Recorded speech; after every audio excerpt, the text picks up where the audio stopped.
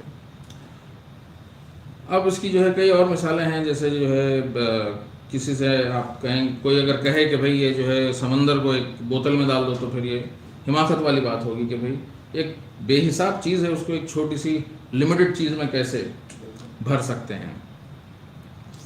تو اگر ہم کوشش کریں گے بھی، سوچیں گے بھی، تو ہم ایک بڑے انسان کے علاوہ اور کچھ نہیں سوچ سکتے. اور اس کے کئی نمونے ہمارے کو دکھتے ہیں آج ہمارے آس پاس. ہم جو ہے بولتے کہ بھئی بہت زیادہ سوچ سکتا ہے تو 4 5 10 سر بنا دیے، بہت کام کر سکتا ہے، بہت طاقتور ہے تو کئی جو ہے ہاتھ بنا دیے. تو ایسے قسم کے تو جو ہے ہمارے سامنے دکھتے ہیں ایسے نمونے. تو ہم امیجن نہیں کر سکتے، ہم کیا سوچ سکتے وہی سوچ سکتے. ہماری سوچ اتنی ہے لمیٹڈ. ہم بس یہ ایک بڑے انسان اور طاقتور اور کئی ہاتھ پاؤں سر کے جو ہے اس سے علاوہ نہیں سوچ سکتے. تو اسی طریقے سے ہم اللہ سبحانہ تعالیٰ کو امیجن نہیں کر سکتے. اگر امیجن کرنے کی کوشش بھی کریں گے تو وہ اللہ تعالیٰ نہیں ہے. قرآن میں ڈکلیئر کر دیا اللہ تعالیٰ، بول دیے. تو کیونکہ قرآن میں سورہ اخلاص کی جو آخری آیت میں جو ہے کیا کہا، وَلَمْ يَكُنْ لَهُ كُفُوًا أَحَدٌ، اور کوئی اس کا ہمسر، اس کے برابر کوئی بھی نہیں ہے. تو اب یہ تو طاقتور کی بات ہو گئی. پھر سورہ شورا کی 11ویں آیت میں فرمایا لَيْسَ كَمِثْلِهِ شَيْءٌ وَهُوَ السَّمِيعُ الْبَصِيرُ، اس جیسا کوئی نہیں ہے. اگر امیجن کر بھی لیے تو وہ اللہ تعالیٰ نہیں ہے،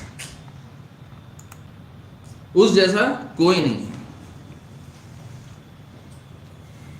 پھر تمام خلقت کے جوڑے ہیں، لیکن اللہ تعالیٰ اس کے جیسا کوئی نہیں ہے. جو ہم نے امیجن کیا وہ اللہ تعالیٰ نہیں ہو سکتا. ابھی ایک لٹمس ٹیسٹ کہتے ہیں کیمسٹری میں، وہ لٹمس ٹیسٹ ہوتا ہے، پانی میں اس کو جو ہے کر کے آپ چیک کرتے ہیں کلر چینج ہوتا نہیں ہوتا. تو یہ لٹمس ٹیسٹ ہے اللہ تعالیٰ کو پہچاننے کے لیے، ٹھیک ہے. لہٰذا اللہ سبحانہ تعالیٰ کو ان کی صفات سے پہچانا جا سکتا ہے، جیسے الرحمن، الرحیم، الجبار، کئی جو ہیں ان کے ایٹریبیوٹس آئے ہیں، یہ صفات سے ان کو پہچانا جا سکتا ہے. تو پھر اللہ سبحانہ تعالیٰ کو کیسے پہچانیں گے، ریکگنائز کیسے کریں گے کہ یہی اللہ سبحانہ تعالیٰ ہے. اب دوسرے مذاہب میں تو جو ہے آپ پوچھیں گے وہ فلاں خدا کا جو ہے مندر کہاں ہے، تو جو ہے آپ پتا دے گا بھائی ادھر سے جاؤ، سیدھا جاؤ، لوٹ جاؤ، تو وہاں مندر ملے گا. وہاں پہ کوئی آپ کو جو ہے ایک نمونہ مل بھی جائے گا، ایک جو ہے مجسم کچھ مل جائے گا، کچھ دکھ جائے گا آپ کو، جو ہے سمجھ میں آئے گا کہ جو ہے یہ جس کا پتہ پوچھا وہ مل گیا. فزیکل دیکھ سکتے ہیں آپ. اب کوئی چرچ کی بات کرے تو پھر اس کا بھی یہی مثال ہے. لیکن اللہ تعالیٰ مسجدوں میں جائیں تو وہاں تو خالی کچھ بھی نہیں ہے، فزیکلی کچھ نہیں دکھتا ہے. تو اب قرآن میں اللہ تعالیٰ اپنا پتہ بتا رہے ہیں کہ اللہ تعالیٰ کو کیسے پہچانیں، کیسے جو ہم دیکھیں گے. تو یہ آیت میں جو ہے یہ بات آ رہی ہے کہ وہی تو ہے جو تمہیں سیر کراتا ہے خشکی اور سمندر میں، یہاں تک کہ جب تم کشتیوں میں ہوتے ہو اور وہ چل رہی ہوتی ہیں سواروں کو لے کر خوشگوار، یعنی ایک اچھی ہوا کے ساتھ، اور جو بہت خوش ہوتے ہیں کہ اچانک تیز ہوا چل پڑتی ہے اور ہر طرف موجیں ان کی طرف بڑھنے لگتی ہیں اور وہ گمان کرنے لگتے ہیں کہ وہ ان لہروں میں گھیر لیے گئے ہیں. اس وقت وہ پکارتے ہیں اللہ تعالیٰ کو اس کے لیے اپنی اطاعت کو خالص کرتے ہوئے، اے اللہ اگر تو نے ہمیں اس مصیبت سے نجات دے دی تو ہم لازم شکر کرنے والوں میں ہو جائیں گے، پھر شکر گزار بندوں میں ہو جائیں گے. تو اب یہاں پر کیا ہوا، تو مصیبت کے وقت جو کچھ ہمارے دماغ میں جتنے بھی امیجنری چیزیں تھیں، فزیکل یا امیجنیٹو، جو کچھ بھی کہہ لیں آپ، وہ سب کچھ ہمارے دماغ سے چلی جاتی ہیں، صرف ایک ذات کا ہم کو خیال آتا ہے. ٹھیک ہے، جو ہم خالص اللہ کو پکارتے ہیں کیونکہ وہی ہمارے ذہن میں رہ جاتا ہے، تو یہی اللہ ہے. تو ایسے ہم جو ہے اللہ سبحانہ تعالیٰ کو پہچان سکتے ہیں. یہ پتہ اللہ تعالیٰ سبحانہ تعالیٰ نے خود قرآن میں دیا ہوا ہے. اب ہمارا اللہ سے رشتہ کیسا ہے؟ تو اس کو اللہ کے رسول صلی اللہ علیہ وسلم نے سمجھایا. ابو ہریرہ رضی اللہ عنہ کی روایت ہے، یہ حدیث ہم بار بار سن چکے ہیں، جو بخاری نے ٹرانسمٹ کیا ہے کہ انسان مجھے تکلیف دیتا ہے، زمانے کو گالی دیتا ہے، جبکہ میں زمانہ ہوں، انا الدہر، میں ہی زمانہ ہوں، میں ہی دن اور رات کی ہیر پھیر کرتا ہوں. پھر قرآن میں سورہ مجادلہ کی 7ویں آیت میں فرمایا کہ کیا تم نے نہیں دیکھا کہ اللہ جانتا ہے ہر چیز جو آسمانوں میں ہے اور ہر چیز جو زمین میں ہے. تم میں سے 3 بات نہیں کرتے وہ 4تھا ہوتا ہے، تم میں سے 5 بات نہیں کرتے وہ 6ٹھا ہوتا ہے، اور نہیں ہوتے اس سے کم یا زیادہ مگر یہ کہ وہ ان کے ساتھ ہوتا ہے. تو اب جو کچھ کہہ رہے ہیں، بول رہے ہیں، وہ اللہ تعالیٰ ہمارے ساتھ ہے، وہ ہم کو سن رہے ہیں. تم جہاں کہیں بھی ہو وہ اللہ تعالیٰ تمہارے ساتھ ہے. اور جان رکھو کہ اللہ انسان اور اس کے دل کے بیچ میں حائل ہو جاتا ہے. ٹھیک ہے. پھر اسماء الحسنہ میں ایک اسماء قریب بھی ہے. اللہ سبحانہ تعالیٰ انسان کی رگ جان سے بھی زیادہ قریب ہے. پھر اللہ سبحانہ تعالیٰ سے زیادہ ہم سے اور کوئی قریب نہیں ہے. اب میرے سوچنے سے پہلے اللہ سبحانہ تعالیٰ کو پتہ ہوتا ہے کہ میں کیا سوچ رہا ہوں، سوچنے یا بولنے والا ہوں، اتنے قریب ہے. پھر یہ انا الدہر کی حدیث جو ہم نے سنی، اس میں کیا ہو رہا ہے؟ زمانہ گزر رہا ہے، میری زندگی گزر رہی ہے، ٹائم چلا جا رہا ہے، وقت کے ساتھ ہر چیز فنا ہو جائے گی. ہر ایک کو اللہ سبحانہ تعالیٰ کا ایکسپیرینس ہو رہا ہے، لیکن ہم کانسنٹریٹ نہیں کر رہے ہیں. اللہ تعالیٰ ہے، ہاں اللہ تعالیٰ ہے، وقت گزرا جا رہا ہے، ہر چیز اپنے اختتام یعنی اپنی موت کی طرف چلی جا رہی ہے. تو یہ زمانہ ہے، یہ اللہ سبحانہ تعالیٰ ہے. ہم دیکھ نہیں سکتے، ہم سن نہیں سکتے، لیکن محسوس ضرور کر سکتے ہیں. اللہ سبحانہ تعالیٰ ہر چیز کو اپنے احاطے میں لیے ہوئے ہیں، ہر چیز کو گھیرے ہوئے ہیں. کیسا گھیرے ہوئے ہیں یہ ہم کو نہیں معلوم. وہ ہر جگہ ہے جیسے کہ اس کی شان ہے.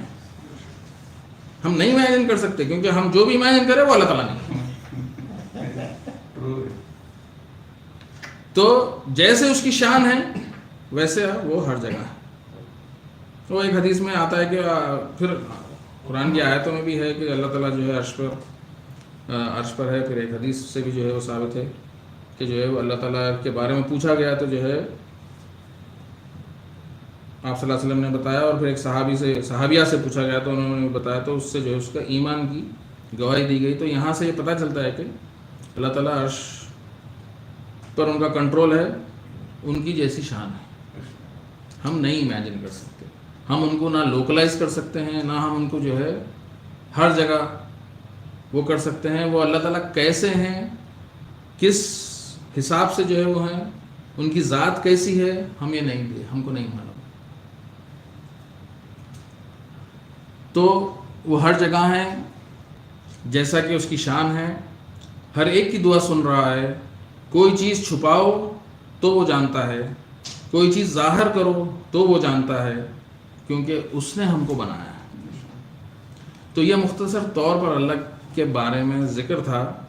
اگر ان کے بارے میں بولتے بیٹھیں تو جیسا کہ سورہ کہف کی 109 آیت میں آیا ہے، قل لو کان البحر مدادا لکلمات ربی لنفد البحر قبل ان تنفد کلمات ربی ولو جئنا بمثلہ مددا. اے نبی صلی اللہ علیہ وسلم آپ کہہ دیجئے اگر سمندر روشنائی بن جائے یعنی انک بن جائے اور میرے پالنے والے مالک کی باتیں لکھنے کے لیے، تو سمندر ختم ہو جائے گا اس سے پہلے کہ میرے رب کے کلمات ختم ہوں.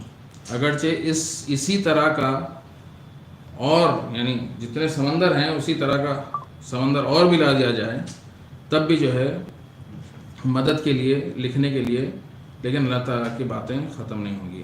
پھر اور ایک جگہ پہ فرمایا کہ جو ہے سورہ لقمان میں آیا ہے کہ 7 سمندر انک ہو جائیں اور سارے درخت پین ہو جائیں. انک ختم ہو سکتی ہے، پین ختم ہو سکتے ہیں، لیکن اللہ کا ذکر، اس کے صفات اور اس کے کارنامے اور اس کا ذکر کبھی ختم نہیں ہوگا.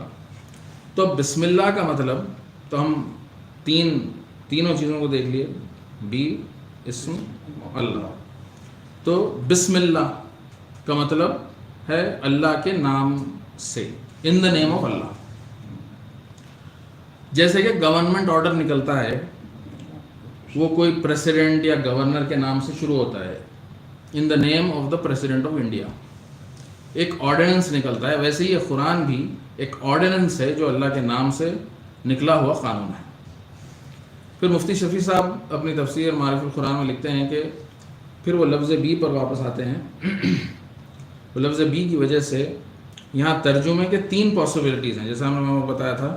تو یہاں پر اب ترجمے کی پاسبلٹیز کیا ہیں؟ اللہ کے نام سے، ود دا نیم آف اللہ، یہ ایک پاسبلٹی ہے. دوسری پاسبلٹی ہے اللہ کے نام کی مدد سے، یہ مطلب بھی نکلتا اس سے، with the help of the name of Allah. پھر تیسری پاسبلٹی ہے کہ اللہ کے نام کی برکت سے. یہ تینوں پاسبلٹیز ترجمے میں پاسبل ہے، with the benediction of the name of Allah. تو لیکن یہ تینوں معنوں میں یہ جملہ ظاہری طور پر نامکمل ہے. اللہ کے نام سے کیا کرنے والے؟ انکمپلیٹ ہے. سینٹنس کے حساب سے اگر دیکھا جائے، عربی گرامر کے حساب سے دیکھا جائے تو یہ ایک انکمپلیٹ سینٹنس ہے، لیکن یہاں پر انڈرسٹوڈ ہے، سمجھ لیا گیا ہے کیا کہ میں شروع کر رہا ہوں اللہ کے نام سے. تو اس میں یہ چھپا ہوا ہے، میں شروع کرتا ہوں اللہ کے نام سے. تو یہ جو میں شروع کرتا ہوں ہے وہ لکھا نہیں گیا ہے، بسم اللہ میں یہ نہیں لکھا گیا ہے، لیکن یہ انڈرسٹوڈ ہے. ٹھیک ہے، لہٰذا عربی گرامر کے اصول کے مطابق یہ ایک ورب ہونا چاہیے تھا، لیکن وہ نہیں ہے. یہ سمجھ لیا گیا ہے کہ یہ موجود ہے، اس کے اندر انہرنٹ ہے، بلٹ ان ہے.